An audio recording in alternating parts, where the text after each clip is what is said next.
과세거래 간단히 말하면 뭐였어요? 세금을 내라 되겠습니다. 세금 내는 거는 세 개 있잖아요. 뭐요?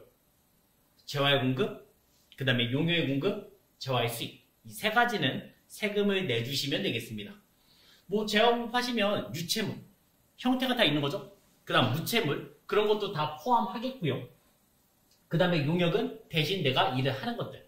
네, 그런 것들이 다 이제 용역의 공급이라고 보시면 되겠죠. 일단 재화의 공급, 이 부분이 좀 중요했는데, 간주 공급이 나왔습니다. 간주 공급. 뭐였어요? 그냥 친구나 거래처한테 주는 거잖아요. 팔았어요? 판 걸로 보셔야 됩니다. 이 간주 공급은 다 세금이 있습니다. 여기서부터 시작돼요. 그 다음에 간주라는 단어가 들어가면 적격 증빙서류 있어요? 없는 게 원칙입니다. 없어요. 그냥 내 자신한테 주는 게 자공급. 면세 전용했고, 그 다음에 비영업용 소형 승용차 유지임차, 그 다음에 판매 목적 타사문자 파츠. 이게 특이했죠? 유일하게 세금에서 있었습니다. 뭐로 끊었어요? 원가. 원가로 세금에서 끊으시면 되겠어요. 내가 공장에서 만든 거를 이제 본사로 보낸다. 그 개념에서 나왔고요. 개인적 공급과 사업상의 증여는 이 두 가지는 예외가 중요했죠. 좋지만 세금 안 내도 되는 것들, 그런 게 중요했습니다. 작업복, 작업모, 직장 체육비, 직장 문화비, 뭐 이런 게 있었고요. 그 다음에 10만원 이하의 경조사비, 그 다음에 10만원 이하의 재화 공급. 우리가 이제 뭐 명절, 설이나 추석 때 선물 세트 같은 거 줄 거잖아요. 10만원 이하까지는 세금 낼 필요 없고, 10만원 넘어가면 넘어간 돈에 대해서는 세금 내주시면 되겠습니다. 사업상에 증여하시면 거래처나 아니면 나한테 그냥 주는 거예요. 물건을 주는 거예요. 세금 안 내는 게 불특정 다수에게 광고 선전 배포, 길거리에서 나눠주는 것들 생각하시면 되겠고, 그 다음에 사업 위에서 대가를 받지 않고 나눠주는 견본품 샘플 주는 거 있죠? 그런 것도 예외가 되겠습니다. 세금 낼 필요 없다는 얘기예요. 그 다음에 특별 재난 지역에 공급하는 물품, 이재미, 수재민이 생기겠죠? 그런데다가 이제 물건 보내는 것들도 파악하고 볼 수 없고요. 그 다음에 폐업시 잔존재화, 요거는 시기가 중요했죠? 언제요? 폐업할 때 내 자신한테 공급했다. 이렇게 얘기하시면 되겠습니다. 내가 처음에 물건 샀을 때 공제 받았을 거 아니에요? 그거 토해내라는 얘기예요. 그 다음에 재활 공급이 아닌 것들, 여기서는 다 세금이 없겠죠. 첫째가 담보. 담보는 맡긴 거잖아요. 아직 판 거 아니잖아요. 세금 낼 필요 없었고, 사업의 포괄적 양도, 양수, 그런 건 뭐였어요? 내 사업의 모든 물건, 그 권리를 다 넘기는 거죠. 가치 증가분이 없다 했습니다. 부가세는 가치 증가분에 대해서 세금을 내는 거잖아요. 조세, 물납, 이거는 세금을 내야 되는데 뭐로 냈어요? 돈이 없어요. 건물, 토지, 그런 걸로 내는 게 조세, 물납 되겠고, 공매 및 강제 경매, 이런 거는 집에 빨간 딱지가 붙었다는 얘기죠. 그래서 법원에서 경매로 팔리는 것들이 되겠습니다. 그 다음에 수용시 받은 데 까시면 우리 집에 이제 길이 난다. 그 개념에서 시작했어요. 먼저 재화의 시기는 보통 언제예요? 인도했을 때. 우리가 물건을 넘기면 팔았다 보잖아요. 그래서 인도했을 때가 거래 시기가 되겠어요. 근데 물건을 넘길 필요가 없어요. 음악을 들어요. 음악. 스트리밍 서비스를 듣습니다. 그럼 언제요? 사용 가능할 때. 사용 가능할 때. 그래서 재화의 이동이 필요하지 않는 경우는 이용 가능하게 될 때. 그때가 공급 시기 되겠고. 그 다음에 구체적인 공급 시기 있죠? 이 부분은 잘 나옵니다. 그 중에서도 폐업 시 잔존재화. 언제라고요? 폐업할 때. 요거 잘 물어보고 있고요. 그 다음 무인 판매기. 자판기 같은 거요. 그런 건 언제? 공급 시기가? 내가 자판기에서 버튼을 눌렀을 때? 아니에요. 자판기에서 돈을 인취했을 때. 돈을 꺼냈을 때가 이제 공급 시기 되는 거죠. 뭐 나머지는 보통 인도하거나 이용 가능할 때, 이때가 공급 시기로 잡으실 때 있고, 수출도 매번 물어보죠. 언제요? 천적일 체크하시면 되겠습니다. 각 부분을 바꾸려 할 때 상황이 4번. 첫 번째는 장기 할부 판매, 장기 할부 판매 되겠습니다. 인도 후 2회 이상 분할해서 대가를 받고 당일 재화의 인도일 다음 날부터 최종 부불금 지급일까지 기간 1년 이상인 것. 회계에서 장기는 뭐였어요? 1년 이상이잖아요. 금액을 나눠서 낼 겁니다. 근데 1년 이상 나눠서 내겠다. 그런 거는 각 부분을 받기로 할 때마다 세금에서 끊는다는 얘기예요. 간단히 생각해서 내가 3천만 원짜리 자동차를 팔았어요. 네? 그리고 1년에 1,000만 원씩 받기로 했어요. 그러면 내가 처음에 3천만 원에 대한 세금을 한 번에 다 내면 억울하잖아요. 아직 2천만 원 받지도 않았는데. 그래서 그 1,000만 원에 대한 세금만 내시면 되겠죠. 그 다음 두 번째, 완성도 기준 지급 되겠습니다. 이런 거는 이제 제작 기간이 오래 걸린다는 얘기예요. 배나 건물 같은 거 생각해요. 만드는데 보통 2년, 2년 이상 걸립니다. 그래서 뭐 30% 시점, 70% 시점, 100% 시점에 제가 돈을 청구할 거잖아요. 그때마다 세액려서를 끊으시면 된다는 얘기예요. 완성도 기준 지급. 재화의 제작 기간이 장기간을 요하는 경우 그 진행도 또는 완성도를 확인해서 그 비율만큼 대가를 지불하겠다. 그때마다 끊어주시면 되겠고요. 세 번째는 중간 지급 조건부. 중간 지급 조건부가 되겠습니다. 우리가 청약에 당첨되다 쳐요. 그럼 제일 처음에 뭘 내요? 계약금을 내고 그 다음에 중도금, 잔금 이런 식으로 갈 거잖아요. 그래서 처음에 계약금, 그 다음에 이제 중도금, 그 다음에 나중에 이제 잔금을 치르고 있습니다. 이때는 기간이 있어요. 기간. 계약금부터 잔금 치르는 기간까지 이 기간이 6개월 이상이어야 돼요. 6개월 이상. 그럼 그때마다 세액려서를 끊으란 얘기예요.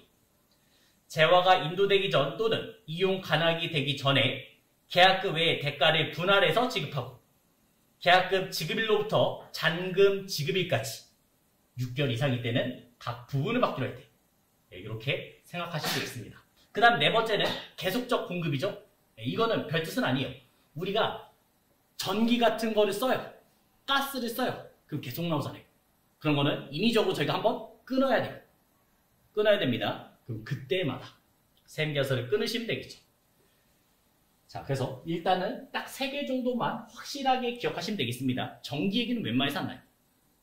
각 부분을 받기로 할 때 이론 문제로 잘 나오는 편입니다.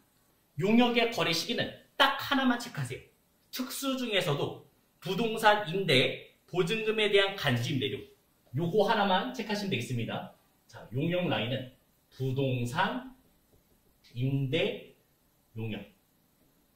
그 중에서 뭐요? 간주 임대료. 간주란 단어가 들어갔죠? 적격 증빙서류 있어요? 없어요. 간주라는 단어 들으면 없는 게 원칙이에요. 증빙서류 없습니다. 여기서부터 이제 얘기가 시작돼요. 자, 요거는 거래 시기가 언제냐? 거래 시기가 예정 종료, 그 다음에 확정 종료가 되겠습니다. 쉽게 말해서 3월 31일, 6월 30일, 9월 30일, 12월 30일 그 마지막 날. 요때 이제 팔았다고 보는 거예요. 왜 나왔냐? 여기서부터 시작합니다. 내가 지금 이 건물을 빌렸어요. 임차했습니다. 월세를 내요. 월세. 100만 원씩 낸다 쳐요. 그럼 100만 원에 대해서 세액려서 당연히 끊어줘야 돼요. 업주는 끊어줘야 됩니다. 근데 그 개념이 아니에요. 전세로 들어왔어요. 전세 뭐 2억에 들었다 쳐요. 내가 2억을 줬을 거 아니에요. 그럼 받은 사람은 그 2억에 대해서 세금을 내셔야 돼요. 계산이 이렇게 됩니다. 우리가 1년 정기예금이 있어요. 정기예금. 나라에서 발표하는 정기예금 있습니다. 예를 들어서 3%라고 가정해요. 분기마다 보통 90일, 뭐 91일, 92 이런 식으로 나올 겁니다. 그래서 365분의 뭐 90, 91 이런 식으로 계산해서 세금을 내는 거예요. 부동산 임대경력의 간주 임대료는 언제요? 예정 종료 또는 확정 종료. 이렇게 생각해 주시면 되겠습니다. 지금은 약간 개념이 어려울 수 있는데 나중에 저희가 이제 세무로 넘어가잖아요. 그럼 이 서류까지도 만들어요. 서류. 세무에서는 지금 부가세에서 나오는 부속 서류들을 만드는데 그때는 이제 쉬운 문제가 되겠어요. 영세율, 그 다음에 이제 면세. 요 두 가지 비교하는 얘기가 나오겠습니다. 일단 영세라면 메인 매출 전표 잠깐 생각해봐요. 뭐 있어요? 12번에 영세 있고 그 다음에 16번에 수출도 0의 세금이. 그래서 영세율은 일단 시작은 이거예요. 외화 버는 게 목적이라고 생각하시면 되겠어요. 네, 외화 버는 게 목적이 되겠습니다. 영세율이란 일정한 재화 또는 용역, 공급에 대해서 영의 세율을 적용하는 제도다. 이는 공급자에게 부가가치세 부담이 완전 제고되고 거래 상대방은 부가가치세에 부담이 없게 되므로 완전 면세. 그래서 영세율은 완전 면세라고 부릅니다. 내가 A입니다. 그리고 물건 100개를 수출할 거예요. 수출. 그럼 물건 파는 거에 대해서 세금 있어요? 세금? 없잖아요. 영세니까 없잖아요. 근데 내가 100개를 보내야 되는데 지금 물건이 70개밖에 없어요. 30개 사와야 되죠? 그래서 B한테 30개를 매입했습니다. 그럼 이거는 공제 맞잖아요. 영세율 쪽은 내는 돈은 없어요. 그래서 얘는 황금만 있습니다. 황금만 있다. 생각하시면 되겠어요.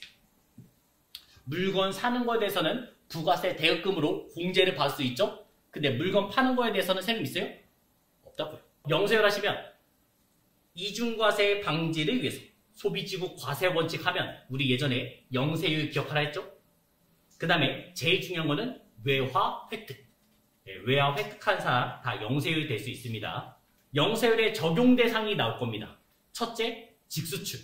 16번의 수출 다 영세율이죠. 그 다음에 12번의 내국 신용장, 구매 확인서 다 뭐였어요? 영세. 이런 사람들 다 영세 되겠죠. 그래서 내국 신용장, 구매 확인서를 간접 수출 또는 국내 수출. 이렇게도 말합니다. 그것만 있는 건 아니에요. 우리가 외화 버는 건 다 괜찮아요. 그래서 해외에서 일할 수 있잖아요. 우리가 건설 용역, 뭐 더운 나라 가서 일해서 외화를 벌 수 있죠? 그런 것도 영세율. 인정하겠고요. 그 다음에 선박 항공, 비행기, 선박, 해외로 나갔습니다. 외화를 벌 수 있겠죠? 이런 거 영세. 해준다는 얘기예요. 그 다음에 해외에서 또 해외로 이동하는 것도 있죠? 해외에서 해외로 가는 것도 우리나라 항공기였으면 이것도 이제 영세. 해주겠고요. 해외에서 국내로 들어온 것도 영세. 외화를 벌 수 있으니까 영세가 될 수 있어요. 다 될 수 있어요.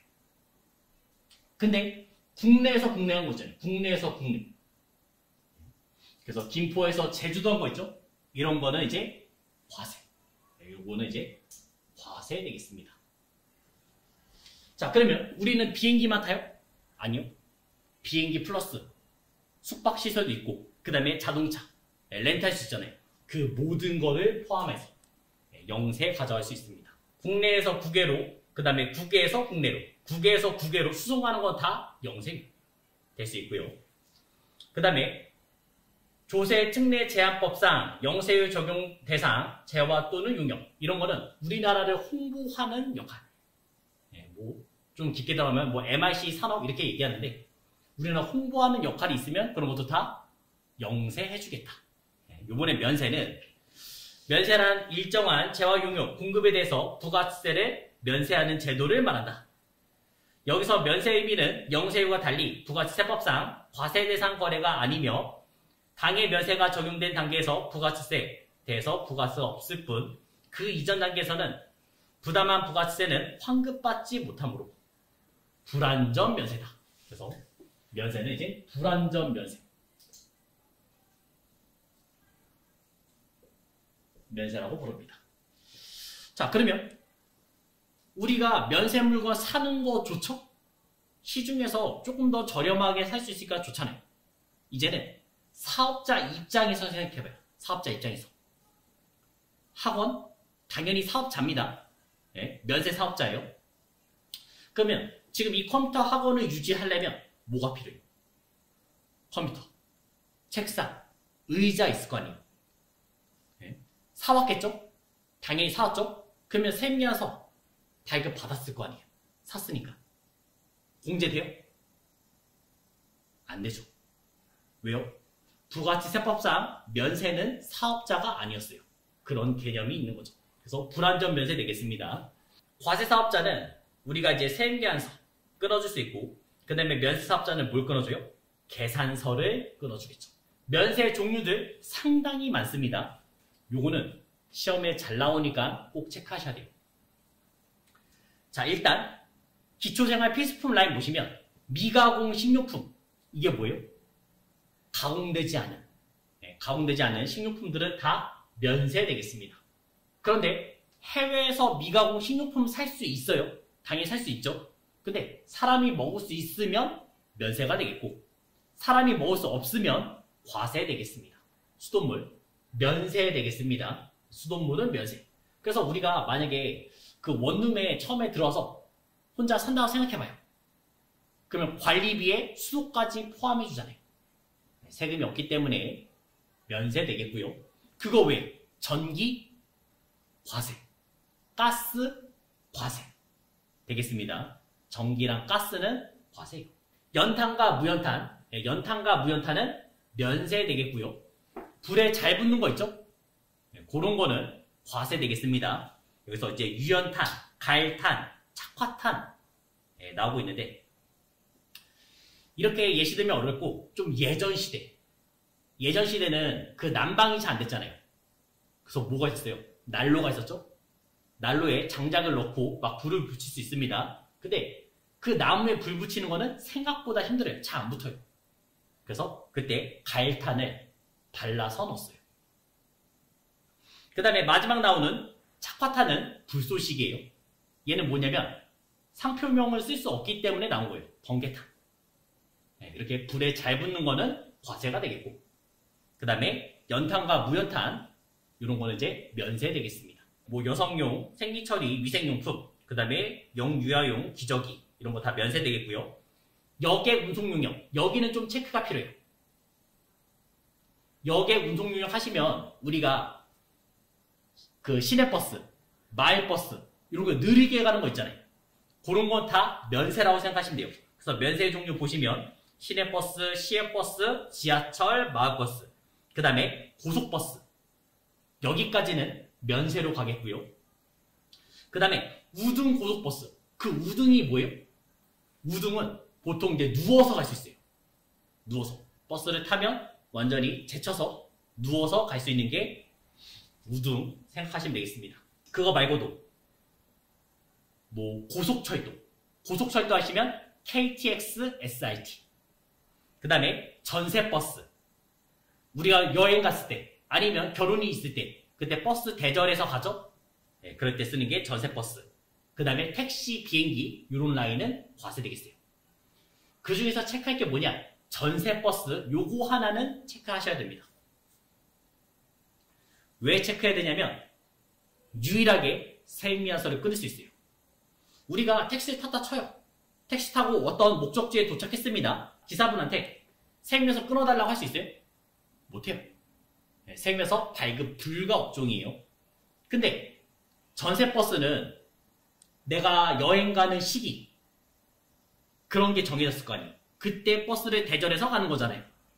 그렇기 때문에 유일하게 세무계산서를 끊을 수가 있습니다. 그 다음에 주택과 이에 부수되는 토지의 임대운영, 여기에서는 이제 그림 하나만 기억하시면 돼요. 토지, 그 다음에 주택, 두 가지가 있고요. 그 다음에 이제 임대, 빌릴 수도 있고, 그 다음에 이제 매매, 사거나 팔 수도 있습니다. 토지, 기본적인 세팅이 뭐예요? 토지의 매매는 면세가 되겠고요. 토지의 임대, 얘는 과세가 되겠습니다. 주택의 임대 아파트 있죠? 이런 거는 이제 면세 되겠고요. 주택에 매매하시면 요거는 이제 과세가 돼요. 반대. 토지와 주택은 반대니까 체크해 주셔야 돼요. 이 주택의 매매이죠. 과세. 여기서 85제곱미터, 약 25평 이하. 국민주택이라 말하는데 이 85제곱미터 이하의 매매는 면세되겠습니다. 그럼 얘만 있겠어요? 아니겠죠? 이거 말고 또 뭐 있어요? 상가도 있겠죠. 상가. 상가는 고민할 게 없어요. 다 과세예요. 과세, 과세. 이렇게 체크 한번 해주시면 되겠어요. 그 다음 국민후생용역. 국민후생용역. 자, 여기서는 의료보건용역, 혈액, 그 다음에 장애용역. 이런 쪽은 다 면세되겠습니다. 사람은 누구나 태어나서 언젠가는 죽어요. 그래서 그런 목숨에 관련된 거는 면세. 기본적으로 면세 세팅 가시면 되겠어요.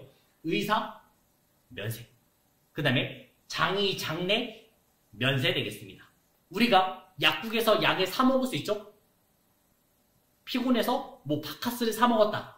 과세예요, 면세요? 그런 라인은 일단 과세 되겠어요. 우리가 약국에 직접 사는 거는 과세입니다. 근데 아파서 병원에 갔잖아요. 그럼 뭘 받아요? 처방전을 받을 수 있겠죠.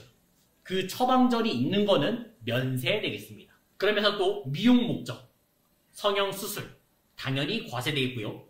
그 다음에 우리가 키우는 강아지, 고양이, 병원에 맡길 수 있죠. 그런 것도 과세 되겠습니다. 수의사가 애완동물 진로 용역은 과세. 단 예외 하나. 기초생활 수급자가 기르는 동물들은 면세해줍니다. 산후조리원. 의료기관인가요? 원래는 아니었어요. 예전에는 이 라인에도 들어올 수가 없었어요. 근데 요즘에 이제 아이가 거의 없기 때문에 이런 것도 이제 혜택을 많이 주겠다 나온 겁니다. 그래서 이런 것도 다 이제 면세로 넘어왔습니다. 교육용역. 교육용역의 기본 세팅은 면세예요. 면세. 지금 교육, 면세, 학교 이런 다 면세라고 생각하시면 되겠어요. 근데 과세되는 게 딱 두 개. 딱 두 개 있습니다. 첫째는 운전. 운전학원 있죠? 그런 거 과세되겠고요. 그 다음에 두 번째는 축, 무도학원 이런 것도 과세. 그거 외에는 일단 면세로 기본 세팅 잡으시면 되겠어요. 그 다음에 문화 관련 재화 용역 이런 거는 이제 신문, 잡지 생각하시면 되겠습니다. 먼저 책, 당연히 면세입니다. 책은 면세. 도서 대여 및 실내 도서 열람 용역 이런 것도 다 면세되겠고, 신문, 인터넷 신문 구독료 이런 것도 다 면세. 잡지, 그 다음에 뭐 뉴스통신 다 면세되겠는데 하나, 거기에 뭐가 있어요? 광고가 들어가 있잖아요. 신문에도 광고가 있고, 그 다음에 인터넷 기사 봐도 광고 같은 게 있죠? 그거는 과세. 광고는 과세되겠습니다.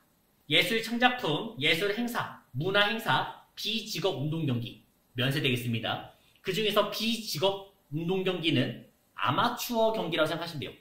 아마추어 경기는 면세가 되겠고, 프로 있잖아요. 프로 쪽은 과세됩니다. 도서관, 과학관, 박물관, 미술관, 동식물원 이런 거는 다 기본이 면세인데, 거기에서도 이제 유흥 쪽 이런 데서 이제 술을 팔 수도 있잖아요. 술 파는 데도 있을 거 아니에요. 그런 쪽은 과세되겠습니다. 금융보험 면세되겠고요. 그 다음에 토지 아까 전에 토지와 주택 비교한 거 있죠? 이거 하나로 그냥 끝내시면 돼요. 토지 쪽은 이거 하나로 끝내주시면 되겠습니다. 그 다음 인적용역 원래는 면세인데, 우리가 직업에 사자 들어간 직업 있잖아요. 변호사, 공인회계사, 세무사, 관세사, 공인중개사 이런 라인들은 과세라고 보시면 되겠어요. 의사, 과세 면세요? 면세. 아까 전에 면세였잖아요. 장의, 당례나 의사 쪽, 그쪽은 면세 되겠습니다. 그러면서 우표, 인지, 증지, 복권, 공준전화 이런 것도 다 면세 되겠고요.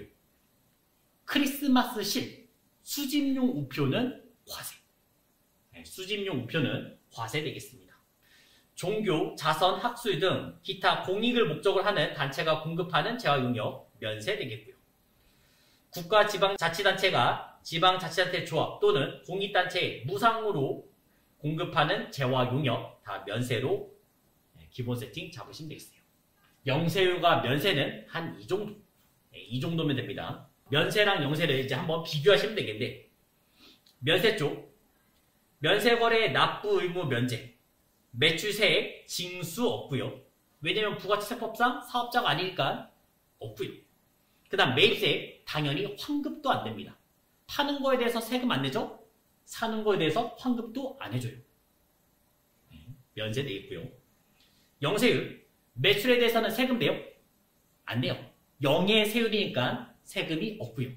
물건 사는 거에 대해서는 환급이 있습니다. 환급이 있습니다. 전액 환급 되겠어요. 그래서 면세를 뭐라 부르냐? 불완전 면세라고 부르고요.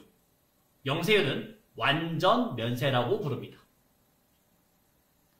대상은 면세 쪽은 기초생활 필수품이 되겠고, 그 다음에 영세율 쪽은 외화, 획득 목적, 이렇게 생각하시면 좋겠죠. 자, 부가치세법상 의무, 면세는 사업자가 아니었죠? 하지만 의리 정도는 지켜줘야 돼요. 왜요? 학원에서도 지금 모니터, 책상, 컴퓨터 다 부가세 내고 샀어요. 그거에 대해서 신고해달라고요. 합계표 제출을 해달라고요. 매입했으니까 세무서 받았을 거 아니에요. 그거에 대해서 신고해달라. 의리 정도는 있습니다. 의리. 그 다음에 영세율은 신고를 잘 하셔야 됩니다. 여기서는 환급만 받기 때문에 가산세가 조금 더 세요. 영세율 가산세가 조금 더 셉니다. 면세 목적은 뭐였어요? 역진성. 생각하시면 되죠. 무게. 세부담의 역진성 완화를 위해서 면세가 등장했고요. 그 다음 영세율은 이중과세 방지, 소비지국 과세 원칙. 제일 중요한 거는 외화 획득. 이 정도로 정리하시면 되겠습니다. 과세 표준과 세액야서 상당히 중요해요. 부가치세법에서 제일 중요한 게 이 자리 되겠습니다. 자, 일단 과세 표준. 우리가 조회하는 문제 때 과세 표준 나오잖아요. 그럼 뭐라고 읽어요? 몇 번 읽어요? 9번 자리 있죠? 9번 자리. 매출의 공급가. 그게 읽어주는 게 과세 표준이잖아요. 과세 표준이란 납세 의무자가 납부해야 할 세액 산출의 기초가 되는 과세 대상, 수량 또는 가액을 말하는데, 부가치세법상 과세사업자의 과세 표준은 재원 또는 용역의 공급에 대한 공급 가액으로 한다. 매출의 공급가. 그게 과표. 공급 유형별 과세 표준 보면 원칙은 시가예요. 시가. 내가 물건을 팔죠? 그러면 시가에 대해서 세금을 내라. 잡으시면 되겠어요. 일단 그게 원칙. 근데 아는 사람이 싸게 팔았어요. 100만원짜리를 50만원에 팔았어요. 그래도 시가. 물건을 교환했습니다. 상대방이랑 교환했어요. 그래도 내 것의 시가. 이렇게 생각하시면 되겠죠. 금전 외의 대가를 받았을 때는 용역의 시가. 특수관계 거래자 간의 거래도 용역의 시가. 다 원칙은 뭐라고요? 시가로 잡으시면 되겠습니다. 과세 표준에 포함되지 않는 항목. 그럼 이 말은 과세 표준에 포함되지 않는 항목, 세금 내라는 거예요? 세금 내지 말라는 얘기예요. 과세 표준 포함하지 않죠? 그러면 세금 안 내겠죠. 과세 표준에 포함되어 있어야 거기에 10%가 세금일 거 아니에요. 거기서 포함되지 않으니까 세금 없다고 생각하시면 되겠습니다. 그 중에 첫 번째 1번 요거 알아주시면 되겠습니다. 매출 애누리 할인 매출 애누리 할인 할인 뭐였어요? 다 차감적 계정이었잖아요. 우리가 물건을 팔았다 봐요? 아니죠. 이런 거는 처음부터 세금을 낼 필요가 없습니다. 100만원의 물건을 팔았는데 그 중에 30만원이 환입됐다고요. 그럼 내가 100만원치 판 거 아니잖아요. 70만원치 판 거잖아요. 그 70만원에 대해서만 세금을 내시면 되겠죠. 그래서 나중에 이런 문제 나오면 얘네는 무조건 빼셔야 됩니다. 얘는 빼셔야 돼요. 조금 이따가 예시를 좀 보여드리겠습니다. 그 다음에 두 번째는 구매자에게 도달하기 전에 파손, 훼손, 멸시된 제한. 내가 11번가에서 물건을 샀어요. 근데 저한테 오기 전에 그 물건이 파손됐다고요. 그러면 판매업자는 물건 팔았다고 해야 돼요? 아니잖아요. 다시 저한테 보내야겠죠. 그래야지만 이제 팔았다고 볼 수 있죠. 재화 또는 용역의 공급과 직접 관련되지 않은 국고보조금, 공고보조금. 나라에서 지원받는 거 있죠? 그런 거는 그냥 차감적 개정 이렇게 생각하기로 했죠. 그 다음에 반환조건부 용기대금의 포장비용. 내가 이제 돌 드레스 하루 입을 겁니다. 그리고 고가잖아요. 그러면 그런 거를 대여할 때 뭘 받아요? 보증금을 받겠죠. 보증금. 그리고 그 물건이 다시 잘 돌아오면 다시 돌려줄 거잖아요. 그 보증금에 대해서는 팔았다고 볼 수 없죠. 과세 표준에 들어가시면 안 되겠습니다. 마찬가지로 용기 포장 회수 보장하기 위해서 받은 보증금. 지하철 탈 때 만약에 카드를 놓았어요. 그러면 카드 사야 되죠? 500원에 사잖아요. 그리고 이제 필요 없어서 다시 넣어버리면 500원 나오죠? 이런 것도 팔았다고 볼 수 없고요. 대가와 구분해서 기재한 경우로서 당해 종업원에게 지급한 사실이 확인되는 봉사료. 요거를 이해하기 쉽게 하려면 정육식당을 생각하시면 돼요. 그러면 일단 따로 음식 팔 때 부가세 같은 게 있을 수 있고요. 그 다음에 뭐 있어요? 상차림비가 있을 거 아니에요. 그게 이제 별표로 되어 있잖아요. 그런 게 이제 봉사료라고 생각하시면 되겠습니다. 그런 봉사료에 대해서는 세금 낼 필요 없다. 계약 등에 의해서 확정된 대가에 지연지급 인해 지급받은 연체이자. 여기서 이제 연체이자. 요 연체이자 자주 나오니까 꼭 체크해요. 쉽게 이렇게만 말할게요. 우리가 만화책방에서 만화책을 빌렸어요. 내일 갖다 줘야 되는데 안 갖다 주고 있습니다. 그럼 뭐가 붙어요? 연체료가 붙잖아요. 그 연체료에 대해서는 세금 낼 필요 있어요? 없다고요. 연체이자 과세 표준에 포함하지 않는다. 세금 내지 말라. 이렇게 체크하시고요. 얘랑 비교할 거는 이제 할부이자예요. 그 아래쪽에 보시면 과세 표준에 포함하는 항목. 과세 표준에 포함하는 항목 되겠습니다. 요건 이제 세금 내라. 그 중에 대표적인 게 뭐예요? 할부이자. 우리가 핸드폰을 샀어요. 2년 약정으로 살 수 있겠죠? 그럼 거기에 뭐 있어요? 할부금. 할부금에 대한 이자가 있을 거 아니에요. 그 이자에 대해서는 세금을 내라. 이렇게 말한 겁니다. 연체이자는 세금이 없지만 할부이자는 세금이 있습니다. 그거 하나 체크. 그 다음에 대가의 일부를 받은 운송비, 포장비, 하역비, 운송보험료, 산재보험료 이런 건 다 과세 표준에 포함하겠습니다.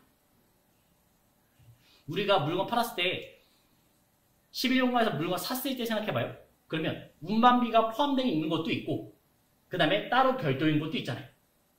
그걸 다 언제 다 구별하고 있어요. 이거는 운반비라서 뭐 세금 안 내야 돼요. 이거는 세금 내야 돼요. 구별하기 힘드니까 어떻게 해요? 한 번에. 그런 걸 다 세금 내라. 이렇게 잡아줬습니다. 그 다음 용어 한 개를 어떤 뜻인지 해석을 잘해봐요.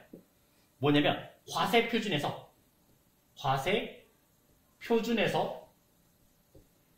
공제하지 않는 것. 뜻. 과세 표준에서 공제하지 않는다. 세금 내란 얘기예요? 말란 얘기예요? 과세 표준에서 공제하지 않는다. 공제받는다는 얘기가 차감하라는 얘기잖아요. 그거를 안 해주겠다고요. 그러니까 쉽게 말해서 세금 있다는 얘기입니다. 대표적인 게 대송금. 대송금이 뭐예요? 내가 물건을 100만원치 팔았습니다. 상대방은 저한테 돈을 줘야겠죠? 근데 뭐였어요? 상대방이? 사망, 실종 그런 사유로 저한테 돈을 안 줬어요.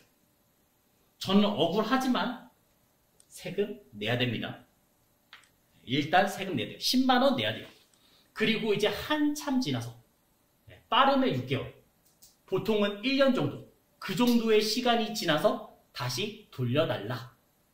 이런 말을 하셔야 돼요. 그래서 일단 처음에는 세금을 내면서 시작합니다.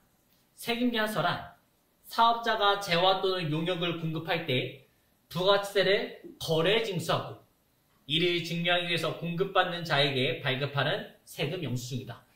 그래서 물건을 팔면 공급자가 두 장 끊잖아요. 한 장은 내가 갖고 한 장은 상대방한테 주는 거죠. 그게 이제 세액연서 되겠습니다. 세액연서 일단 효력을 인정받으려면 네 가지의 필요적 기재사항 필요하죠? 필요적 기재사항 그 네 가지가 꼭 들어가야 됩니다. 첫째는 뭐였어요? 공급자의 등록번호. 공급자 등록번호가 필요했고요. 쉽게 말해서 사업자 번호가 필요했죠? 그리고 뭔가 잘못됐으면 그 사람을 추적해서 세금을 더 걷어내야 될 거 아니에요. 그래서 플러스 필요한 게 대표자의 성명, 대표자 성명 또는 명칭, 회사 이름이 필요하겠습니다. 그래서 이 두 가지가 필요하겠죠. 두 번째는 공급받는 사람의 등록번호 되겠습니다. 이 사람은 뭐 대표자 이름 아니면 상호 이런 거 필요 없어요. 그냥 등록번호만 있으면 돼요. 공급받는 사람의 등록번호. 그 다음에 세 번째는 필요한 게 뭐예요? 작성 연월일. 작성 연월일이 필요하겠고요. 그 다음에 네 번째는 공급가액과 플러스 부가가치세. 요 네 가지가 필요적 기재사항이 되겠습니다. 이 중에서 하나도 없으면 세액면서에 효력이 없습니다. 그렇게 한번 체크하시면 되겠고요. 세액면서는 일단은 종이죠. 종이. 불편한 게 너무 많아요. 우리가 종이로 세액면서 끊으면 얘를 5년까지 가지고 있어요. 5년 동안 보관하고 있어야 됩니다. 그거를 극복하기 위해서 나온 게 뭐예요, 이제? 전자. 그래서 그 다음에 나온 게 이제는 전자 세금 계산서가 되겠습니다. 우리가 매일 매출 전표할 때 전자 여부 체크하잖아요. 있으면 여, 없으면 부, 종이 끊으면 부. 그런 식으로 나눠지는 거고요.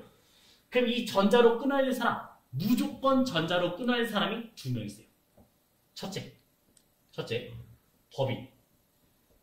법인은 예외 없이 무조건 세액면서를 전자로 끊으셔야 됩니다. 두 번째는 일정 규모 이상의 개인. 개인이 뭐 매출이 그렇게 많지 않으면 종이로 끊어도 상관없어요. 근데 어느 정도가 넘어가면 그때부터는 무조건 전자로 끊으시면 되겠습니다. 그 일정 규모가 얼마냐? 8천만 원. 8천만 원 생각하시면 돼요. 원래 과거에는 3억이었고 그 다음은 2억이었고 그 다음은 1억이었고 그 다음에 2023년 작년에 8천만 원까지 내려왔어요. 그래서 나중에 시간이 한참 더 지나서 개인도 웬만해서는 전자로 끊어라 이렇게 나올 겁니다. 그러면 우리가 종이 안 끊고 전자로 끊잖아요. 혜택도 있습니다. 혜택도 있어요. 전자세액면서 끊고 그 다음 나중에 우리가 이제 전송해야 돼요. 요거를 이제 전송하면 혜택이 있습니다. 원래 종이로 끊으면 몇 년 동안 가지고 있어야 됐어요? 5년 동안 내가 보관해야 되죠? 근데 이거는 이제 보관의 의무가 없어져요. 보관의 의무가 없어집니다. 왜요? 홈택스 들어가서 줘야 하면 되잖아요. 그래서 보관의 의무가 없어지고요. 그 다음에 종이로 끊으면 이게 필요했어요. 내가 세액면서 종이를 모아서 나중에 세액면서 매수를 줘야 하는 데가 어디예요? 우리 조회 문제 때 세액면서 매수 보는데 먼저 부가세 신고서가 있었고 그 다음에 뭐 있어요? 합계표. 그래서 여기서는 합계표 제출이 있었는데 우리가 전자로 끊는 순간 이제 합계표 제출 안 하셔도 됩니다. 조회하면 되니까. 이것만 있냐? 또 혜택이 있습니다. 우리가 세액면서를 전자로 끊죠? 법인은 일단 해당 안 돼요. 일정 규모 이상. 요 사람들은 한 건당 200원씩. 건당 200원씩 공제를 받을 수 있어요. 1년에 얼마까지 공제받냐? 100만원까지.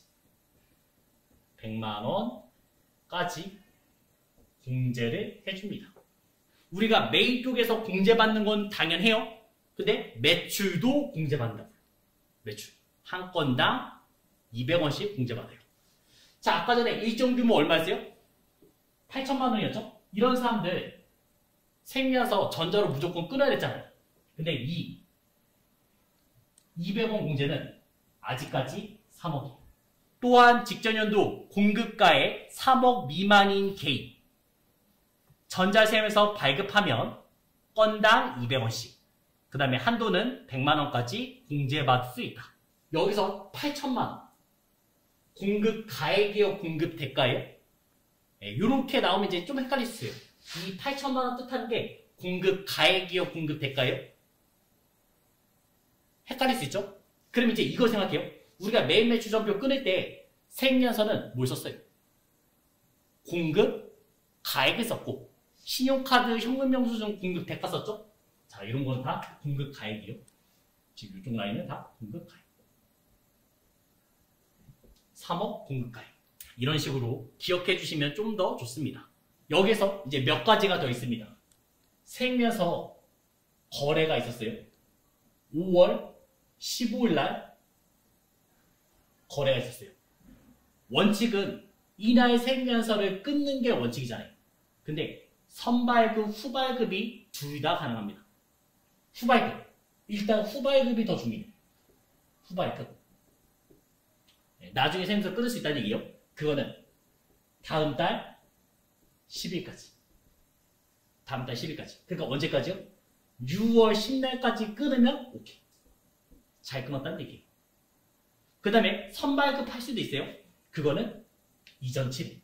선발급은 이전 7일. 생각하시면 되겠죠. 선발급은 이전 7일, 후발급은 다음 달 10일까지. 그럼 지금의 이 거래라고 생각할게요. 이 거래라고. 그럼 제가 6월 10날 생면서를 끊었어요. 그러면 전송해야 되죠? 이 전송은 무조건 다음날. 생면서 끊은 그 다음날까지 전송하시면 되겠습니다.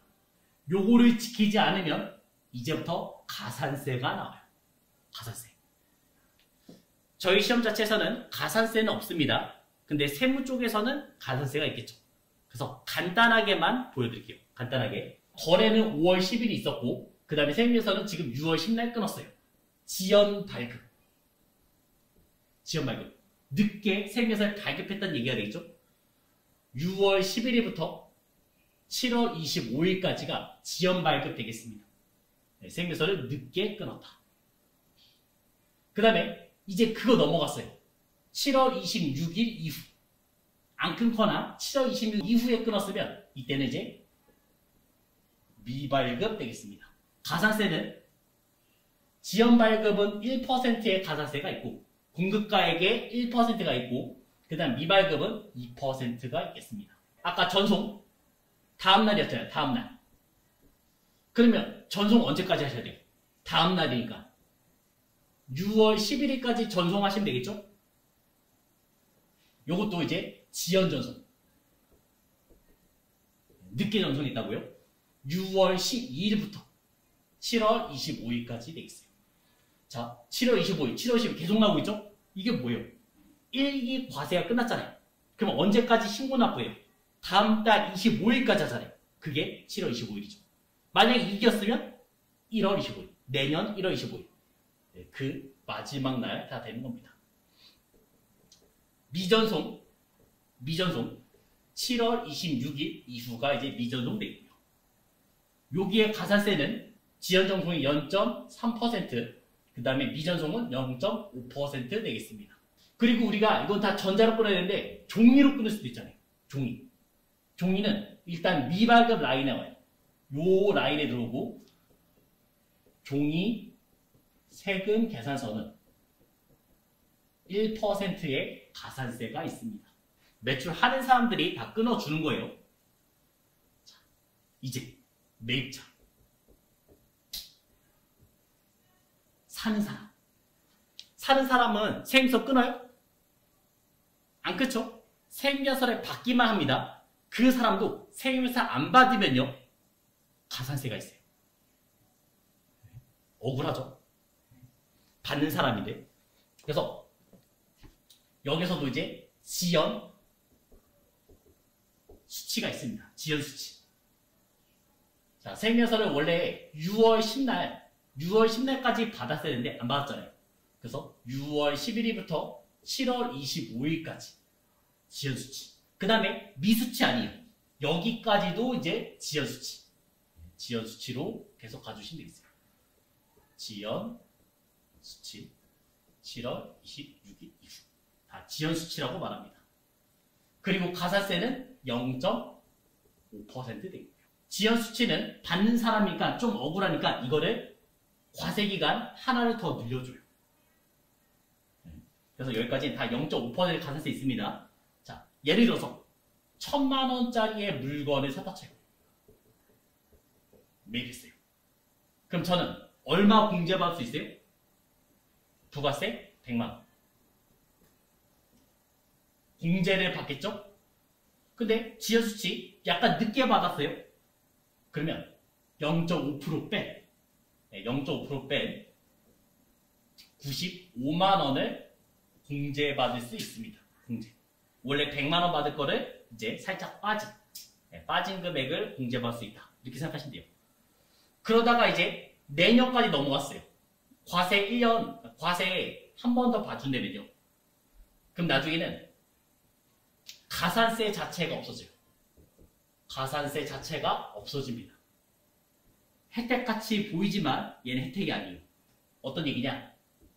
공제도 안 못 받아요. 공제도 못 받습니다. 매입자 억울하죠? 네? 그래서 이것도 나왔어요. 이제 매입자가 직접 세금계산서를 끊을 수 있어요. 매입자 발행 세금계산서. 사업자가 재화 또는 용역 공급하고 거래 시기에 세금계산서 발급하지 않는 것. 네. 얼마까지요? 건당 공급 대가가 5만 원 이상 거래에서는 매입자가 세금계산서를 직접 끊을 수가 있습니다. 그러다가 늦어지면 내가 가산세를 내야 되니까. 네, 억울해지니까 매입자가 끊을 수도 있어요. 아까 전에 내가 세금계산서를 끊었잖아요. 그러면 건당 얼마 공제받을 수 있어요? 200원. 네, 200원 공제받았습니다. 자, 그러면 억울한 사람 있잖아요. 회계에서 적격 증빙서를 인정한 거는 세 개잖아요. 전자세금에서 신용카드, 현금영수증. 세 개잖아요. 그럼 나머지 두 개는 얘 왜? 신용카드랑 신용카드, 그 다음에 현금, 영수증. 내가 판 거예요. 이것도 판 거고 얘도 판 거예요. 공제를 해줍니다. 신용카드랑 현금, 영수증도 공제를 받을 수 있어요. 아까 대상자가 누구였어요? 여기서는 3억 이하의 사람들이었잖아요. 얘네들은 10억. 사람들이 되겠습니다. 신용카드 매출이전표 등 발행세 공제, 직전년도 공급 가액이 10억 이하의 개인만 해당되겠고요. 10억 이하 개인만 해당되겠고, 얼마 공제해준대요? 두 가지 나왔죠? 두 가지. 첫 번째는 매출의 1.3%. 매출의 1.3% 또는 1,000만 원. 둘 중에 어떤 값이에요? 미인. 작은 값을 공제받을 수 있습니다. 부가세 신고서 오면 우리 3번 자리가 신용카드랑 현금영수증 자리예요. 매출 자리예요. 그게 뭉쳐서 19번 자리에 공제받을 수 있게 나올 겁니다. 세금계산 라인은 일단 다중이에요. 세금계산의 법적 효력을 인정받으려면 필요적 지혜사항 있어야겠죠? 네 가지. 공급하는 사람의 등록번호, 대표자 성명 또는 명칭 필요했고요. 공급받는 사람의 등록번호, 그 다음에 작성 연월일, 그 다음에 공급가액과 세금 필요했습니다. 없으면 세금서 인정이 안 돼요. 종이로 끌었다 쳐요. 종이로 끌면 불편한 점이 뭐였어요? 내가 5년 동안 보관을 해야 되고요. 그 다음에 매출, 매입처별, 셈에서 학계표 제출을 하셔야 됩니다. 따로 신고를 하셔야 돼요. 그래서 나온 게 뭐예요? 전자가 나왔죠. 홈택스에 신고할 수 있는 전자셈에서 나왔죠. 이 전자로 돌리면 5년 동안 보관 의무도 없어지고 그 다음에 학계표 제출도 안 하셔도 돼요. 어차피 기록이 다 남으니까. 그리고 전자로 꼭 끊어야 되는 2명. 누구요? 법인. 네, 법인은 예외 없이 다 전자로 끊으셔야 되고요. 그 다음에 개인. 일정 규모 이상의 개인. 얼마요? 일정 규모 이상은 8천만 원. 8천만 원 넘는 개인은 무조건 전자로 끊으셔야 됩니다. 이 2명은 끊으셔야 돼요. 그러면 지금 점점점 힘들어지고 있잖아요. 예전에 내가 안 끊어도 됐는데 이제 전자를 끊어야 되잖아요. 그러니까 당근을 준 거예요. 채찍과 당근을 준 거예요. 당근은 뭐였어요? 건당 200원씩 공제해줄게. 네, 그러면 건당 200원씩 공제해줄게. 1년에 100만 원 한도까지 공제해줄게. 나온 겁니다. 그래서 이 공제받을 수 있는 사람은 개인이면서 3억 이하라고 생각하시면 되겠어요. 그럼 이제 들고 이런 사람은요? 네? 세무연서만 해줄 거냐? 아니잖아요. 우리가 신용카드랑 현금영수증도 적격 증빙 서류 내면요. 우리도 공제해달라. 매출에 대해서 공제해달라. 그래서 10억 이하의 개인이 되는 거고요. 10억 이하의 개인은 우리가 소상공인, 코로나 카드 10만원 처음 받았을 때 생각해봐요. 백화점 같은 데 쓸 수 있어요? 못 쓰잖아요. 10억 이하의 개인, 소상공인한테 쓸 수가 있었습니다. 그래서 거기서 이제 매출의 1.3% 또는 1,000만원 둘 중에 민, 자금값, 자금값으로 공제받을 수 있었습니다. 그러면서 이제 더 나가서는 세무서 원칙은 뭐였어요? 거래 시기에 끊는 게 원칙이었잖아요. 세무서는 거래가 있으면 그때 끊는 게 원칙이었고 선발급 되죠. 후발급 되죠. 근데 후발급이 언제까지요? 다음 달 10일까지. 다음 달 10일까지 끊으시면 되겠습니다. 5월 15일에 거래했으면 6월 10일까지 끊어도 된다고요. 오케이. 그러면서 이제 가산세 얘기가 이제 나왔죠. 저희 시험에서는 회계에서는 일단은 필요는 없지만 세무 쪽에서는 필요하니까 그냥 간단하게만 써봤어요.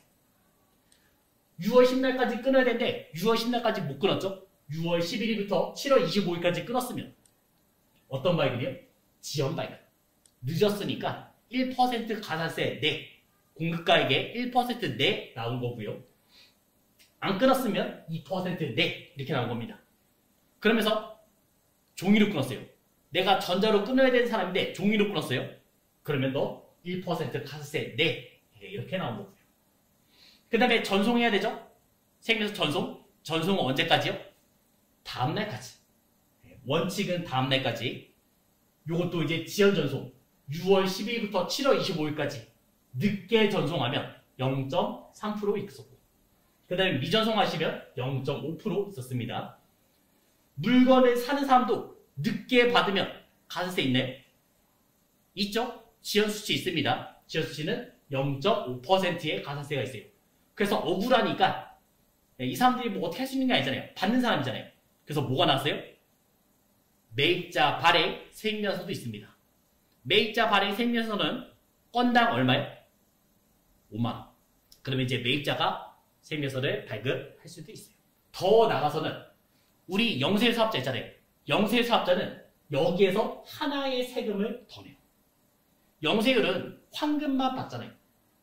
내는 세금 없잖아요. 황금만 받잖아요. 근데 그런 것도 안 해? 그럼 너는 더. 그런 게 또 있습니다. 월합계 세무연서. 맨 아래쪽에 월합계 세무연서가 있습니다. 자, 이 얘기는 뭐냐? 우리가 A랑 거래를 상당히 많이 해요. 하루에도 뭐 몇십 번 계속 거래한다 쳐요. 원칙은 그때마다 세무서를 끊는 거잖아요. 너무 귀찮죠. 하루에도 몇 번씩 있는데. 그래서 그걸 어떻게 해요? 모았다가 한 번에 하는 겁니다. 근데 중요한 거는 그 월을 넘기면 안 돼요. 그 월을 넘기면 안 되고 그 안에 끝내야 돼요. 예를 들어서 1월 1일부터 1월 31일까지 모아요. 그리고 작성일자를 그 마지막 날 1월 30일자로 해서 세무서 끊는 거예요. 언제까지요? 2월 10날까지. 세무서 끊는 거는 다음 달 10날까지 오케이. 후발급 인정되니까. 그러면 1월 1일부터 1월 30일까지 너무 많다. 그거를 쪼개도 돼요. 10일씩 쪼개셔도 되고 아니면 보름씩 쪼개셔도 됩니다. 달만 안 넘어가면 돼요. 달만. 그래서 그 마지막 날짜로 해서 세입여서를 끊으시면 되겠습니다. 세입여서 수정발급 나오죠? 수정발급은 뭐예요? 고친 거죠. 마이너스 세입여서를 뜻합니다. 우리 메인 매출정보에서 많이 봤죠? 그러면 마이너스 세입여서 언제 끊어요? 첫째, 당초 공급한 재화가 환입됐을 때 우리가 물건을 팔았는데 환입됐으면 마이너스 세입여서 끊으시면 되겠고 그거 말고도 가격에 증감이 있어도 마이너스 세입여서 끊을 수도 있고 그 다음에 실수 착오가 있었습니다. 그때도 끊으시면 되겠죠. 여기서 조심할 건 딱 하나밖에 없어요. 1월 10날 거래가 있었어요. 1월 10날. 근데 내가 그거 착오가 있다는 거를 1월 20날 알았어요. 그럼 마이너스 세입여서를 1월 10날 걸로 가셔야 돼요? 1월 20날로 가셔야 돼요? 다 후자예요. 네, 다 1월 20일로 잡으시면 되겠습니다. 세입여서 발급은 면제. 자, 이 얘기는 뭐냐면 쉽게 말해서 세입여서를 못 끊는 사람이에요. 못 끊는 사람. 일단 택시, 노점, 행상, 길거리에 파는데 세입여서 어떻게 끊어요? 이런 사람들 세입여서 못 끊겠고요. 당연히 무인, 자판기도 마찬가지죠. 네, 못 끊습니다. 도로 및 관련 시설 운용 용역 공급하는 사람. 그 다음에 소매업의 영위한자가 제공하는 재화 용역. 세입여서 끊어줘야 되는 의무는 일단 없어요. 안 끊어도 상관없어요. 근데 고객이 요구하면 그때는 세입여서를 끊어달라. 이렇게 나온 겁니다. 목욕, 이발, 미용업, 영위한자가 공급했다. 목욕탕 아니면 미용실 이발소 거기서 세입여서 끊어달라고 하면 못 끊습니다. 그런 사람들 세입여서 발급 불가 업종이에요. 처음부터 못 끊어요. 그 다음에 간주란 단어 들어왔죠? 못 끊죠? 근데 딱 하나가 예외였잖아요. 간주인데 세입여서 끊을 수 있는 사람 누구요? 판매 목적 타사업장 반출. 그거 원가로 끊었잖아요. 네, 그래서 계속 중요하다고 말한 거예요. 부동산 임대용역 간주 임대료 요것도 못 끊었죠? 네. 간주 임대료 아까 뭐였어요? 내가 그 목돈을 받은 거잖아요. 그 목돈을 은행에 넣어놨으면 너는 이자를 받았을 거 아니에요. 네? 그거에 대해서 세금을 내라. 그거에 대해서 세금 내라. 그게 간주임대료 되겠습니다. 그 다음 명세율. 해외로 파는 물건들. 세금에서 못 끊죠? 하지만 끊는 사람들 누구예요? 국내 거래. 내국 신용장, 구매 확인서가 있었으면 이거는 국내 거래이기 때문에 세금요소를 끊으셔야 됩니다. 안 끊으면 오히려 가산세가 더 세다고요. 부가세에서도 계산 문제가 몇 개 나와요. 몇 개 나오는데 특히나 중요한 몇 문제를 보겠습니다. 일단 1번 과세사업자인 서초 2019년 당사 제품인 기계장치를 공급하는 계약을 했고요. 이 거래 관련해서 이기 예정 신고기간에 과세 표준이 얼마인지 물어봤습니다. 계약일이 언제예요? 3월 15일입니다. 그 다음에 잔금 언제 치렀어요? 9월 30날 치렀어요. 6개월 넘었죠? 그럼 뭐였어요? 각 부분을 받기로 할 때 세 가지 기억나시나요? 장기 할판매, 완성도 기준 지급, 중간 지급 조건부 그 세 가지잖아요. 그 세 가지는 각 부분을 받기로 할 때요. 그래서 지금 예정 신고 기간이니까 날짜는 7월부터 9월 그 사이에 들어온 것만 내시면 되는 거죠. 7월 15일 150. 그 다음에 잔금 9월 30일 150. 이 두 개 있네요. 300. 이렇게 찾아주는 겁니다. 만약에 이 날짜 사이가 6개월이 안 넘어요. 그럼 처음부터 650이 과표예요. 세 번째 문제. 2018년 3월 5일 폐업했대요. 폐업 시 자산 보유 내역은 다음과 같다.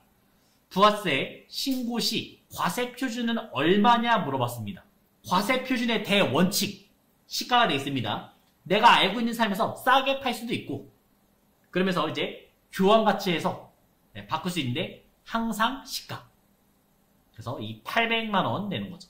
12번. 이게 아까 전에 얘기했던 과세 표준에 포함하냐, 포함하지 않냐, 공제하지 않냐 그 개념에서 나왔어요. 매출 1000만 원 있었습니다. 세금 내야 되는 거죠. 근데 그 중에서 뭐요? 매출 애누리, 매출 할인, 매출 환입은 차감이었어요. 무조건 빼셔야 됩니다. 800만 원 되는 거죠. 네, 나머지 고민할 거 없어요. 매입 쪽도 볼 거 없습니다. 과표는 뭐예요? 매출의 공급 가예요. 매입 쪽 신경 쓸 필요가 아예 없다고요. 비슷한 문제 14번 과세 표준은 매출 5천만 원에서 그 차감적 계정 아까 말했잖아요. 매출 애누리, 매출 할인, 매출 환입 걔만 빼면 된다고요. 400만 원, 300만 원만 빼시면 끝이에요. 그럼 얼마예요? 4,300만 원. 2번 되는 거예요. 배송금이 아까 뭐였어요? 공제하지 않는다.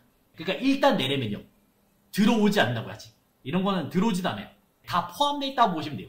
또 세면서 필요적 기재사항 아닌 경우는 1번 되겠죠? 요거 공급 연원이 아니잖아요. 작성 연원이잖아요. 그래서 1번은 해당이 없습니다. 그러면서 이제 4번에서는 다음 중 부가세법상 세면서에 대한 설명으로 가장 옳지 않은 것은 법인 사업자 및 개인 사업자 반드시 전자세무서 발급해야 한다. 법인은 맞다고요. 근데 개인은 반드시요? 아니잖아요. 일정 규모 넘어가는 사람만 끊으시면 되잖아요. 그게 지금 얼마요? 8천만 원. 전자세무서 발급기한 원칙은 뭔지요? 거래일이고 선발급, 후발급 됐죠?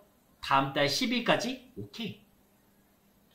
전자세무서 발급일의 다음날까지 전송. 전송은 다음날까지 무조건 해야 되는 거고요. 그 다음에 수입세무서 세관장이 수입자에게 발표한다. 우리가 해외에서 물건 사봐요. 그러면 맨날 거래처 누구 써요? 55번에 수입 쓰면 누구 써요? 세관장 쓰잖아요. 그 세관장이 수입자한테 주는 얘기죠. 그래서 1번 되겠습니다. 마지막에 봤던 세무서 발급 의무 면제 대상이 아닌 것은 문제 뜻을 먼저 해석하셔야 됩니다. 세무서 발급 의무 면제 대상이 아닌 것은 이 말은 뭐예요? 세무서를 끊어야 되는 사람은 이렇게 물어본 거죠. 답은 3번이죠. 뭐 마을버스, 시내버스 면세였습니다. 그런 거 면세였어요. 그리고 빠른 거 있잖아요. 고속철도, KTX, SRT, 택시 이런 건 과세였고요. 그 다음에 전세버스는 이거는 유일하게 뭘 끊을 수 있다고요? 세무서를 끊을 수 있다고요. 왜요? 약속이 있을 거 아니에요. 몇 월 며칠 내가 버스 대절해서 가겠다. 그런 약속이 있기 때문에 요거는 세무서를 유일하게 끊을 수 있습니다. 자, 목욕, 미용, 이발 불가업종이잖아요. 그 다음에 간주. 간주란 단어 들어가면 다 못 끊잖아요. 세무서. 그 다음에 직매장 반출을 제외한 이거 제외한다고요. 그런 간주 공급 다 못 끊잖아요. 부가치세법상 법인 사업자와 전자세무서 발급 의무자인 개인 사업자가 전자세무서 발급하는 경우 언제까지 전송해야 되냐 물어봤습니다. 다음날.